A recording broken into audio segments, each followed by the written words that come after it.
Hey everybody, welcome to the 10 Laws Podcast with East Forest. I'm East Forest. It is the start of the new year, and I usually do an Ask Me Anything episode. Well, I should say I did one last year at the end of the year, and I wanted to do one this year, but it slipped away from me, so I thought I would just get that over with. Get this whole Ask Me Anything sort of thing over with, so it's the beginning of the year, and we're going to do it now. I only had a few questions from you guys, but we'll use this as a starting point. And some of these came in on social media and here and there. One of them was, how do you hold space during a mushroom journey at home? Like, what does it mean to be a qualified holder of space? Well, you know, one of the things I used to like about our fair man, Terrence McKenna, he would say that all you need to do really is, you want to do the least amount that you need to do. So he says, if I'm in a room and I'm doing my journey and I have a little bell and I can ring that bell, and that's when the person who is, quote, holding the space pops their head in and they say, like, everything's cool. And you're like, okay, great. That's a bit of a joke, but truthfully, I think what it means to hold space, that is a term that is used a lot, maybe misused. You do want to do the least amount that you need to do. Like, it's important that you're not injecting sort of like your own stuff into that person's journey, and conversely, it's important that you're not taking on the stuff of that person's journey. So it's, on a most basic level, I think it's important to know a little bit about your own energy and a sense of like what is yours and what is someone else's, and sort of clearing your own space and just feeling centered, and you're not bringing more stuff in and you're not taking stuff out when you leave.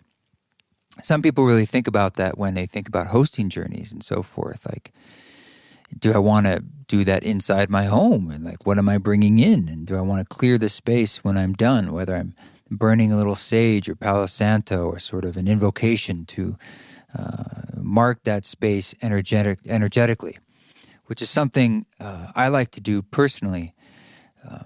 I kind of find a way to feel centered, with meditation, just kind of a way of kind of arriving at my own center. And when I'm in that space, it's a space that I feel like has more fortitude and truth, at which point I can give invocation with authority, the authority of being conscious and incarnate human being. So in that space, you can say things like, this is my space. This space will not be infringed upon. These sorts of things matter. Again, this goes back to the idea that you have choice, and just like choosing that and making that statement out loud is extremely powerful. It matters even when you just do that internally in your mind. But it's even more powerful when it's externalized and vocalized in that way. And I think it would become even more powerful should you write it down or put it into action in some way. But anyway, just doing that is very powerful. You can also do some visualizations. I think I have a meditation. Well, I know I have a meditation that's in this podcast series. I think it's one, I should look this up, but it's earlier in the meditation. Scroll down there. It's about protection, a meditation for protection, I believe. And I go through another sort of visualization sometimes I do before journeys, where I'm sort of visualizing kind of a geometric architecture, or just sort of visualizing my own sense of that same centeredness, and I expand it out from my heart, and I visualize it getting larger and larger until it encompasses the other person or people, the whole room, the whole building, the whole property, and it's sort of like almost like a bubble of intentionality and choice and protection. Again, things that are traditionally used to clear space, like tobacco, sage, Palo Santo, there's many other things, but these also can work too. And if you're sort of also used to using these things in meditation beforehand, they also bring a sense of memory, that smell, which can be quite calming. But getting back to, how do you hold space I guess you're asking for someone else or for yourself. I think, so what I'm trying to say is you need to make sure you've taken care of your own shit and you're not bringing things in and you're also not inviting things in. You're sort of like protecting that space and clearing the space.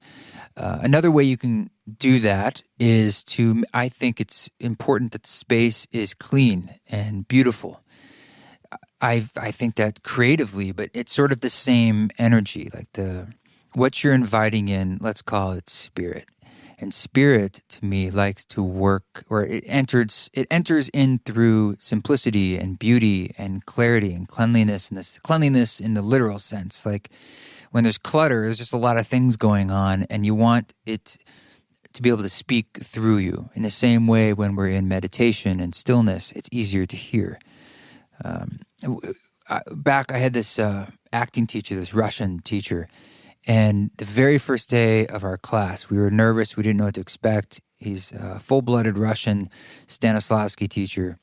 And he brought us an interpreter, and he walks in, and he just told us that we needed to make the room more beautiful, and he was going to leave and come back. And he left for like an hour, and we had to just clean and arrange the chairs like perfectly in the semicircle, just the perfect distances, so that everything was like the stage was literally set for us to now just be able to start.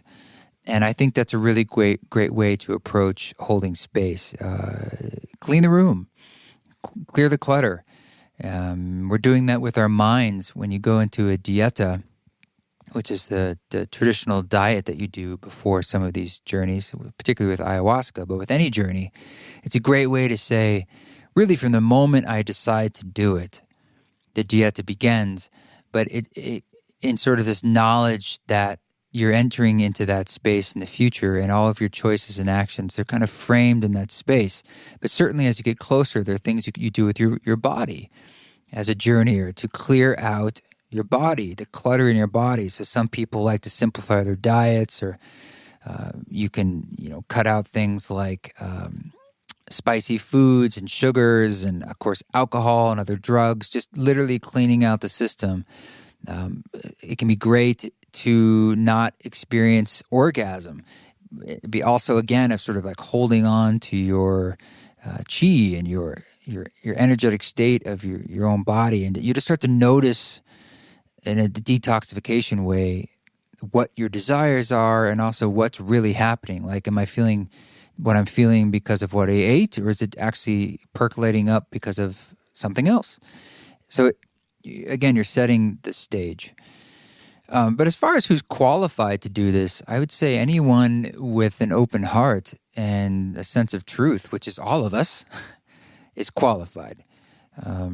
No one knows everything. No one is certainly about the psychedelic space. There are people who are more qualified than others, or have been into that space more than others, but no one knows everything about that space. So if anyone tells you they do, I would run, because they're really just there to witness you and make sure you don't get physically hurt by perhaps, in a rare circumstances, you might not be in control of your body and just sort of almost like sleepwalking. You get up and you're like, I'm going outside, or I need to run across the room. And they could be like, not a good idea. Why don't you return back to where you started, because this is what you wanted to do, right? Sort of a reminder.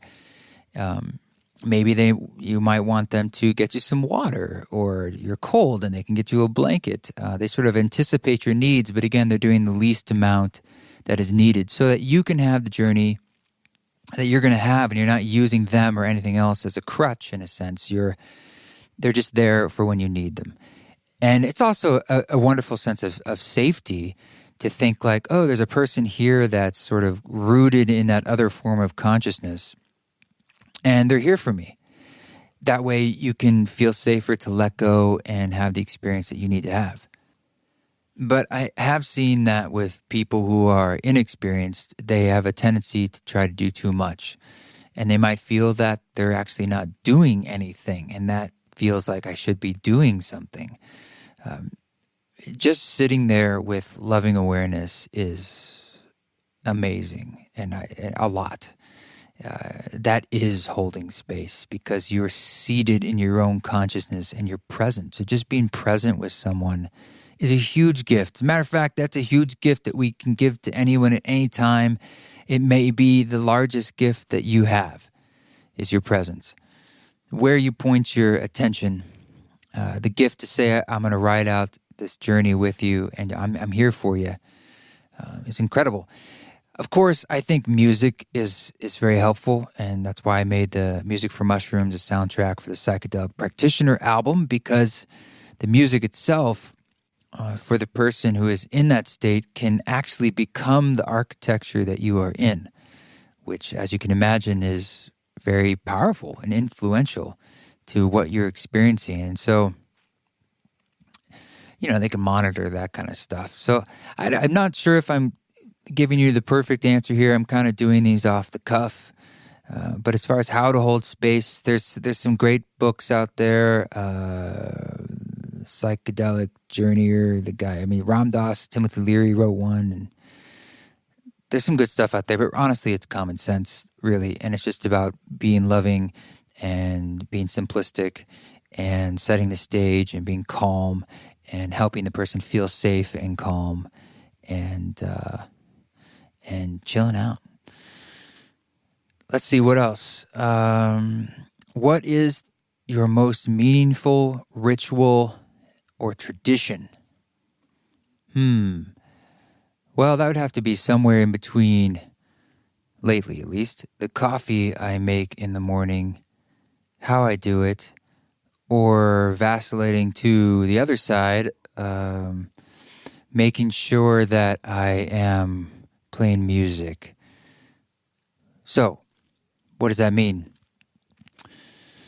The coffee, when I make coffee in the morning, I like to do it a certain way, and I make a cup also for Radha. She typically is, I wake up before her, and I make it how she likes it, and I place it on the bedside while she's sleeping so she can have it when she wakes up. And I like this simple act of service in the morning to the person who is the most important to me, and really affects my consciousness in a great way. My relationship with this other person is quite intimate and involved. And we have many relationships in our lives, but typically what are the ones that are the most prominent in your life? They're the most effectual in a sense. So doing this ritual for myself and for her, beyond the fact that it's a drug and I enjoy having that little spark in the morning. I used to be a green tea man and a guayusa man, and then I'd kind of flip-flop with coffee. But lately, I've been really into a medium roast, mellow cup of coffee. And that's something about doing that in the morning and the way I grind it and put it in. It's quite, I like drip. I'm old school. It makes me feel, I like to have the time to do that. And I speak about in East Forest Ceremony all the kinds of rituals we have already in our lives, like these, or even brushing our teeth in a way. Writing a check is a ritual. There's many of them. And in a sense, the intentionality you bring to them can enliven them in a way. And when you bring that sense of attention and choice to it, you're like, what am I doing here? What do I want out of this? It can kind of supercharge it and wake you up even more. And, playing music for me is honestly, it's important to me because it's more practical. One, it helps me do what I do, but two, it helps my mental health. And I know I've learned the hard way that I have to exercise that form of creativity one way or the other for me to feel okay as a human being. I've talked about this kind of thing before on the podcast, but it's really central. As human beings, we are unique in the fact that we can create. And I believe that when we don't create, we're stifling a form of sacred force that is meant to emanate from us. And that form of creativity can come in myriad ways. Anything from cooking to a good conversation to the things we classically think about, like making music or a sculpture, writing an essay or a novel, blah, blah, blah. But for instance, lately I've been doing a lot of construction. So the holidays is typically kind of a slow time in the music business, and I like to take that time to kind of take a breather, take a break. we certainly didn't take a break up until January or December 27th because we were releasing like remixes every couple weeks, and we did the Reworks album, and of course the Ram Dass stuff, and Ram Dass passing, and it was a very potent time.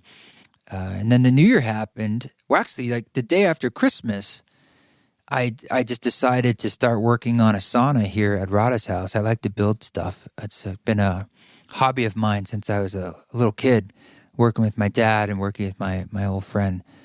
When I was childhood friends with Matt, we'd build things in his barn, build rafts. That's a whole nother story. But I like to build. And I've also been, of course, working on the music studio here. And so I had 2 projects going on at once. And if I have any fault with building, it's that I can get kind of obsessed. And I won't stop until I'm done.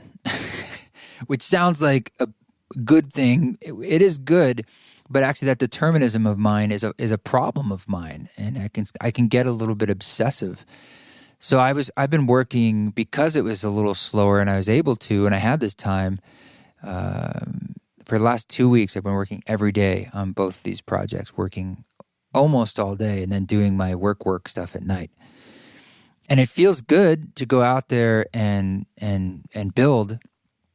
And what I like about it, it's actually quite similar to music. And the reason why it can fulfill me is because it's doing the same thing. I'm exercising that right brain creativity. And like music, I'm using the left brain part too, where you're problem solving, you're working with numbers, of course, with building. And it's kind of a left brain, right brain, whole brain activity, as is music. And there's something about those types of activities, at least for me, and I have a feeling this is a universal aspect for human beings. If you can find those traditions or rituals, I don't know if this is really answering your question, but this is where I'm going with it. I'm riffing. If you can find those traditions that incorporate all parts of your brain, or both parts, let's just look at it really simplistically, both parts, I think you'll find that to be very nourishing. Now, many of you probably do this, and maybe some of you haven't really thought about it that way. But for me, that really works. And I just finished the sauna tonight, actually. So it was 2 weeks. I worked only 2 weeks and got the damn thing done. I'm quite proud of that. Maybe I shouldn't be proud of that. Maybe I went a little too hard, too fast. But I got other things to do, people. I got to get ready for the Australia tour, and there's many, many things for me to do. In the studio, I've also been working on, and I got all the acoustical panels up. I built all of them. There's probably like 30 of them, and it looks beautiful in here. A little side note, I also got another piano. This is because I was at Lowe's buying some wood and stuff for these projects, and next door is a piano store, which is dangerous for me. And I walked in, and I always go to the used pianos in the back, and they had a really old used piano that typically I wouldn't be that interested in. Usually old isn't good. But they'd replaced the hammers with Steinway hammers, and they had new strings. Well, not new, but they replaced the strings since its original making. So it's basically like a Baldwin grand piano with Steinway hammers, and it was...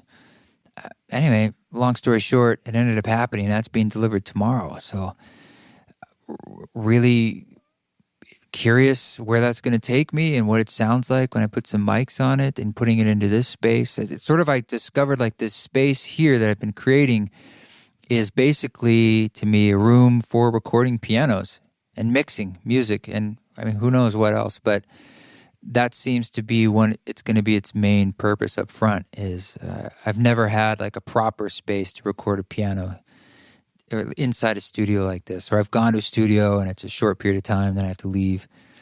The stuff I did like on the Held album and so forth, that was in my living room.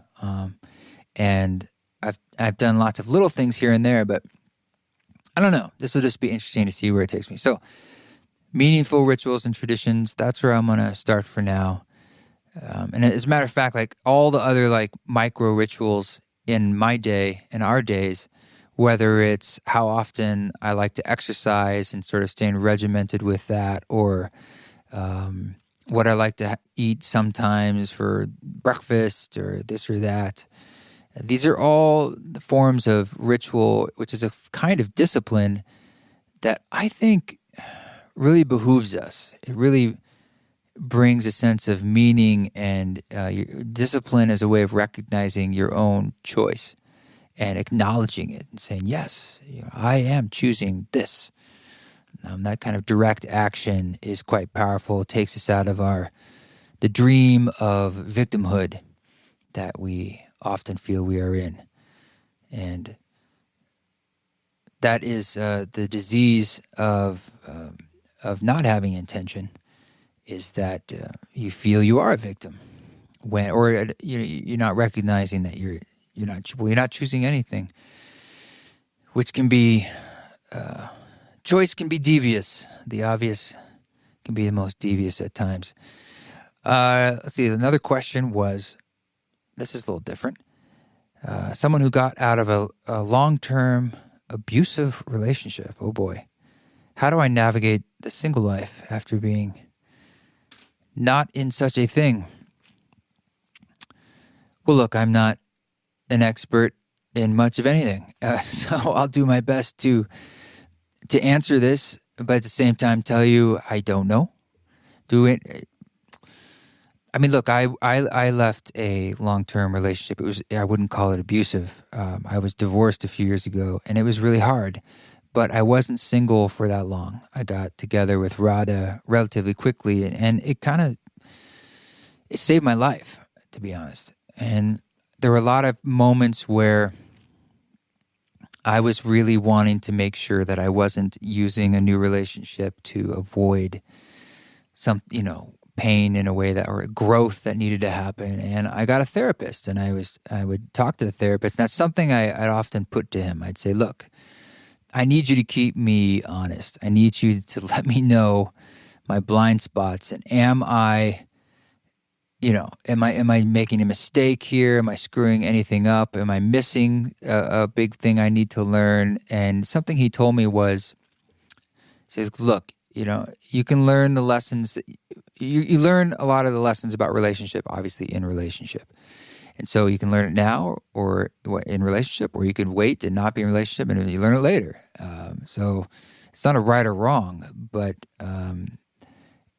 as long as you're not using it as a way of avoidance and you're still doing your work on all the different levels of mourning and grief and questioning and anger and celebration and all these things that need to come up, are they coming up?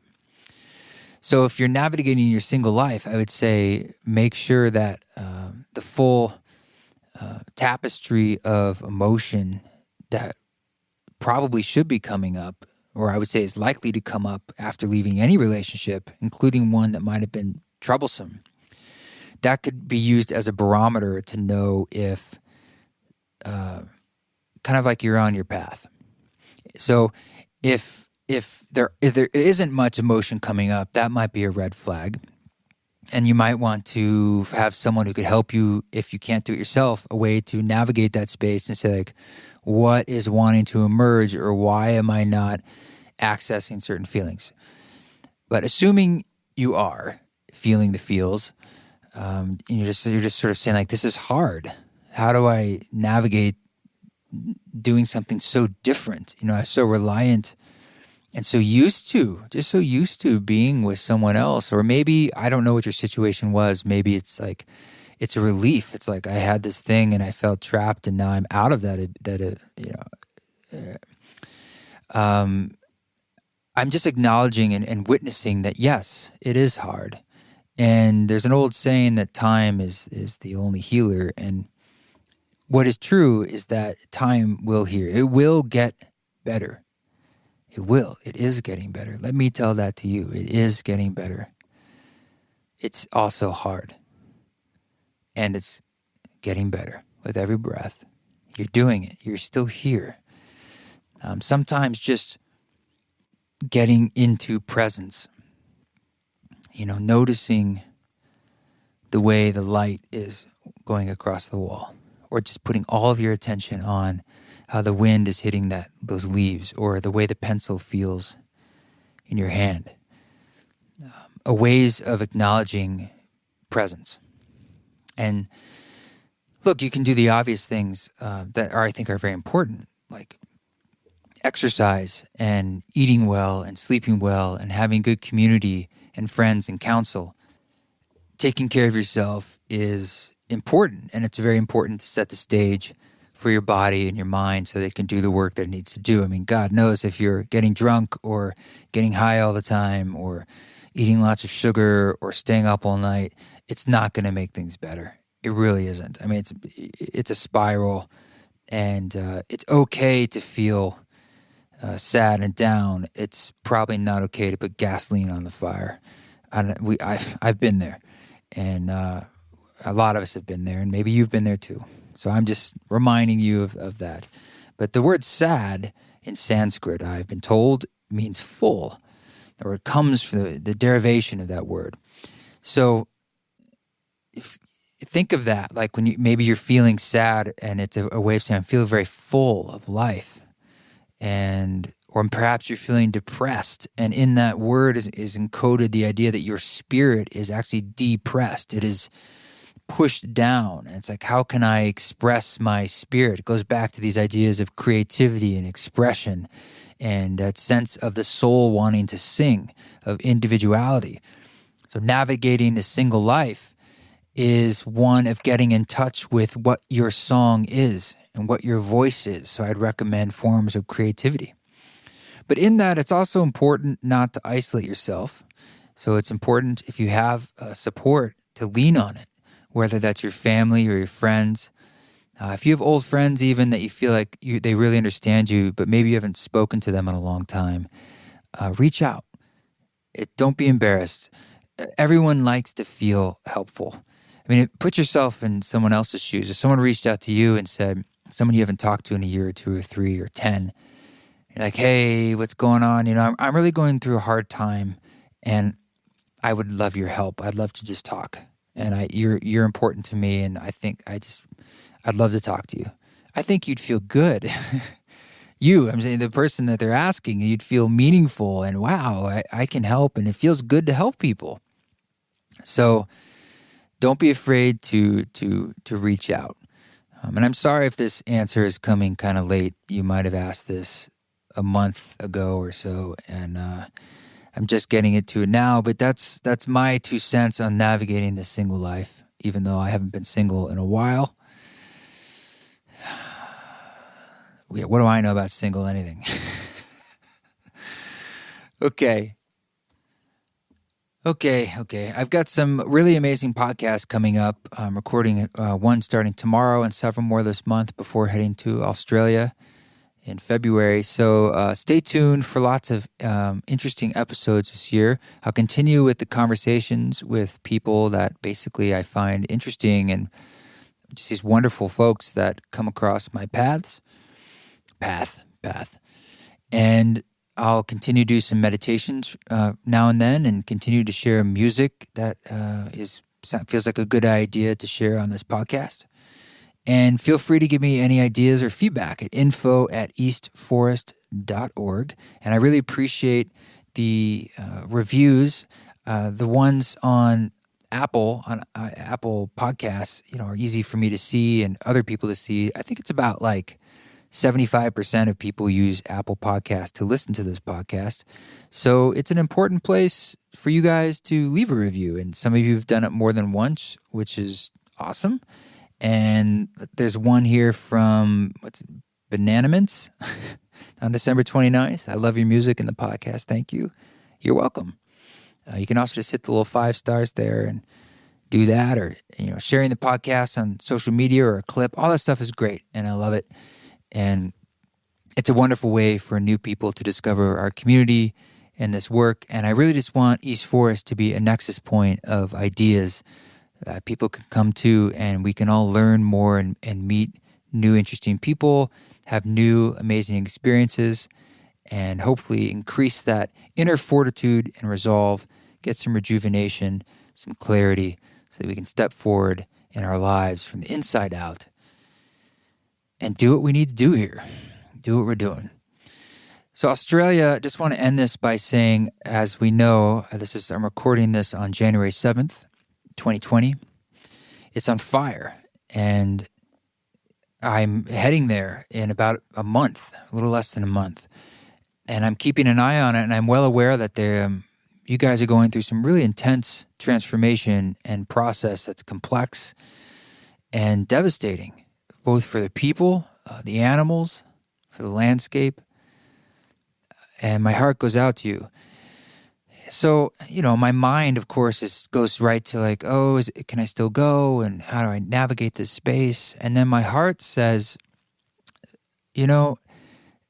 there's nothing more important in these times of when people are going through, communities are going through that kind of challenge, to do something like a ceremony concert where we do have a chance to not neglect our inner state and to recharge and have a little bit of space there to say, what is speaking to me? Who am I? And how do I want to move forward? It's space to be heard, space to listen to yourself and to honor and have a ritual of what is happening down there. And I'm not going to pretend I know everything that's happening down there. I really am only getting the cliff notes from some folks who are there and the news and pictures. But I can tell that it's a big deal. And so I'm coming there in an act of service. And I will only not come there if I can't come there. But as of now, I can. And I think there's no reason why I won't be able to.